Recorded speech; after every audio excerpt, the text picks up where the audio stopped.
back anytime soon, but you never say never in the VC world. I think they will, but the next 12 months would be very tricky.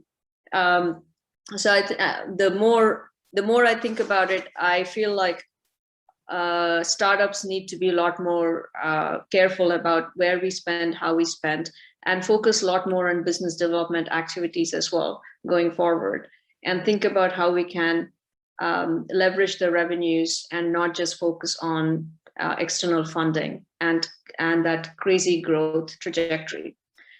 Growth comes through sustainability, I feel, and I think the VCs are also focusing now not just on revenues, but also profits. And that, I don't know if I answered your question. Okay, no, I think that was helpful. I was going to ask the panelists also at least that question. So, Chibuzo, I think you've been around for quite some time. Pre-exciting world, COVID valuation, now whatever. How does that affect you?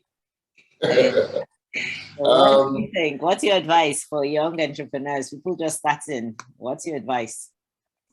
Well, I'd say that, I actually saw the rosy valuation period, but it's either we had just raised, so all the periods I've seen, it's either we just raised funds and then the rosy period started, and then we were now raising when so we never really benefited from that crazy period. But I would say that at the end of the day, right, unfortunately, the markets like ours are called marginal markets, and monies typically get to ours after they've gone into easier type places, obviously when they're chasing bigger growth and things like that. However, there's a very interesting letter by the guys from YC. I think it's widely published. I'm pretty sure most of the founders have read that letter about what to do in the next 6 months to 12 months. If you haven't read it, I'd suggest you Google it and find it. It's a letter from YC to most founders about how to think about,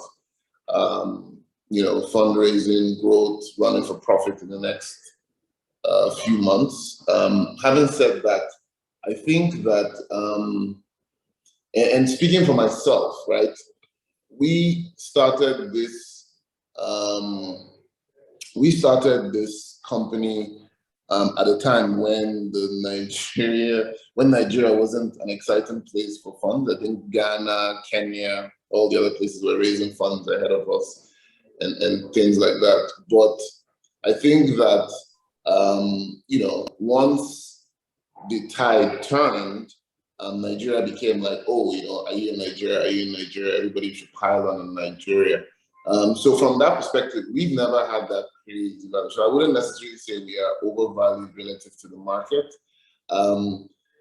And our position is that when you look at the market, right, I don't think, at least for Africa, I think the general sentiment is not one of there is no more money to invest.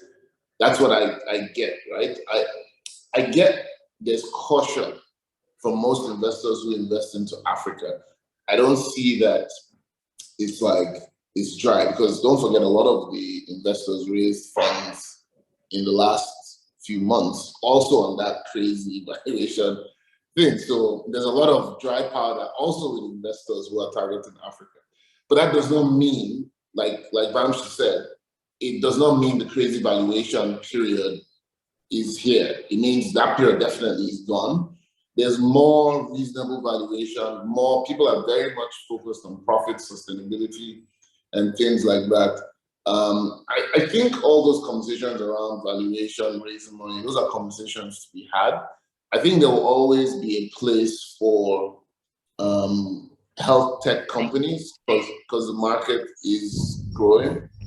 So I do think it's something that the way we are looking at it is you need to play for your profitability, but that shouldn't stop you from trying to raise or to, I'll be cautious. I'll be more focused on conserving cash and or as our board members told us, the idea is to focus on becoming profitable rather than, that whole, grow your company for a nice valuation. It will be, focus on getting profitable, which anyway still gets to a nice valuation at the end of the day. And I think it's about time the market right sizes itself. Those are my thoughts. You sound almost like Elon Musk. The market should be right sizing itself. Elon Musk said, I sound so much like Elon Musk, but that was a harsh way of looking at all the bits. Anyway, there's a question. Thank you, Chibuzo. It was really very helpful to hear your perspective, compared to Bamchi's looking more international and sort of the African focused perspective. There was a question here from, I think, Sonia, and I was going to put it to Mark, because you kind of talked about this, how best can tech payers and providers collaborate in the interest of patients, and who should take the lead on these partnerships? I noticed, and we didn't do this deliberately, of all the people on the panel or the speaker so far, only Dr. Chibuzo is actually a healthcare or former healthcare provider. So I don't know. So I'm not going to ask you, Chibuzo, that's not a question.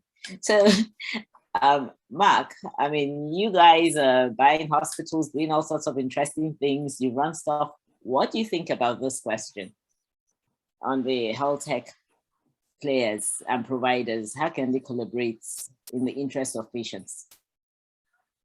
Well, at the end of the day, as a healthcare provider, you want to provide the best care to the patient. So whatever technology that is out there that that can demonstrate value, you would naturally want to be part of it. So it's a case of finding the right partners, finding the right products, and experimenting with it.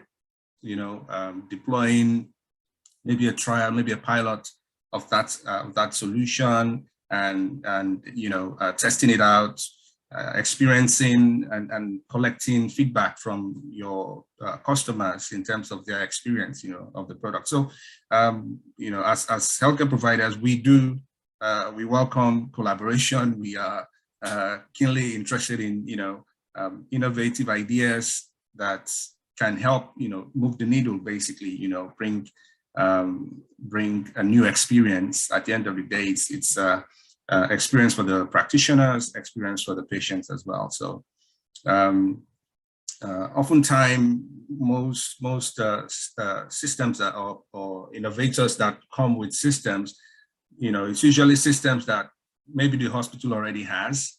So it's not a case of just replacing one technology with another technology. It's a case of a technology that brings extra value in several ways. I mean, in different ways. So I think that's the first thing you should think about.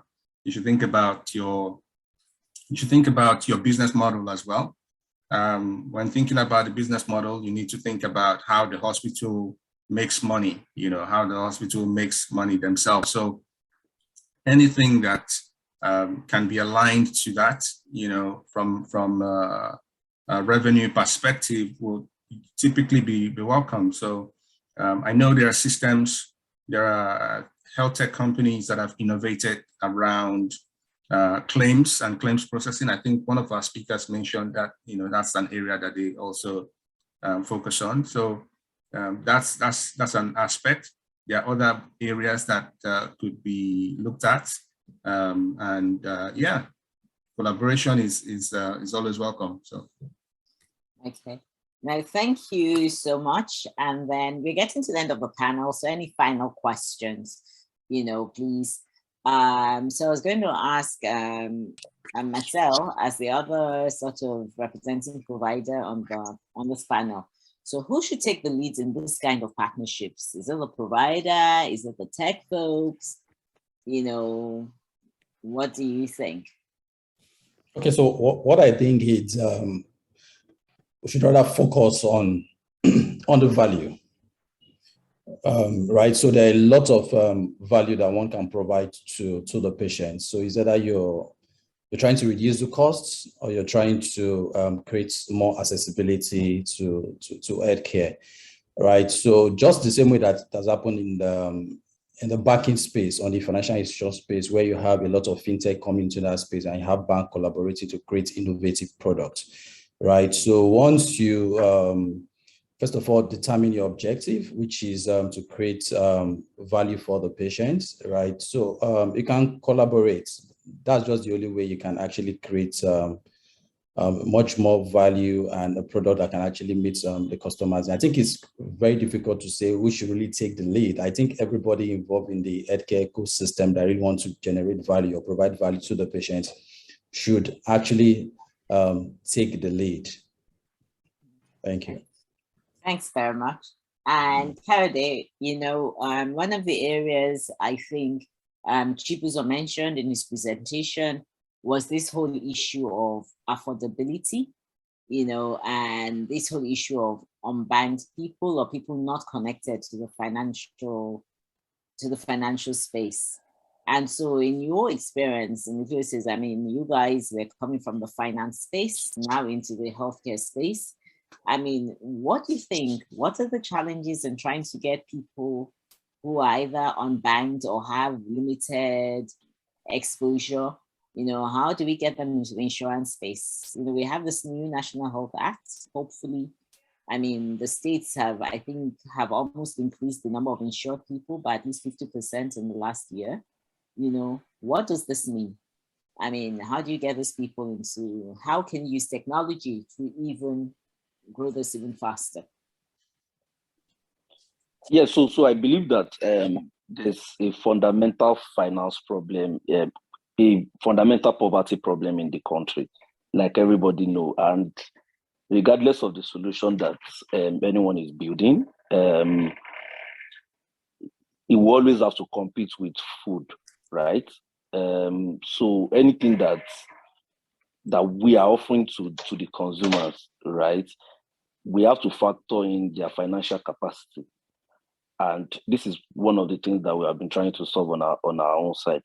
Find that the law is now in place, but at the end of the day, if people can afford it, they can afford it, right? And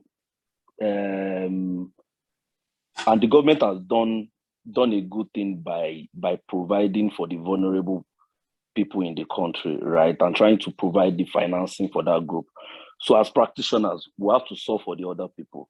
And one thing that we are trying to do on our own side is to ensure that people can now affordably pay for health insurance. For people who are conversant with the industry, today the HMOs don't want to hear anything. They just want their entire full year premium at once.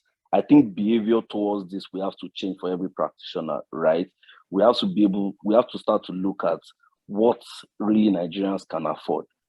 If majority of the people are on a minimum wage of 30,000 naira and living below poverty line, living on $2 per day, right? We have to be realistic about how affordable of the product that we're churning out is. So I think it's for the practitioners to figure out the opportunities will come definitely with this new regulation, right? But we have to change behavior, change pricing, change the pricing models, right? And make it affordable to the average person in Nigeria. But the opportunity is there, and it is now backed by a law, right? However, we have to make the products more affordable and more accessible to people. And I think that this will happen. Once people know that maybe they can pay in bits or they can even get credit, right? And pay over a period of time, they will afford. Everybody wants good healthcare. They don't want to pay out of pocket, which will essentially be much more expensive in the long run. So I believe that the opportunities are there. Is now backed by a law, right? But as practitioners, we have to change essentially the pricing model to align more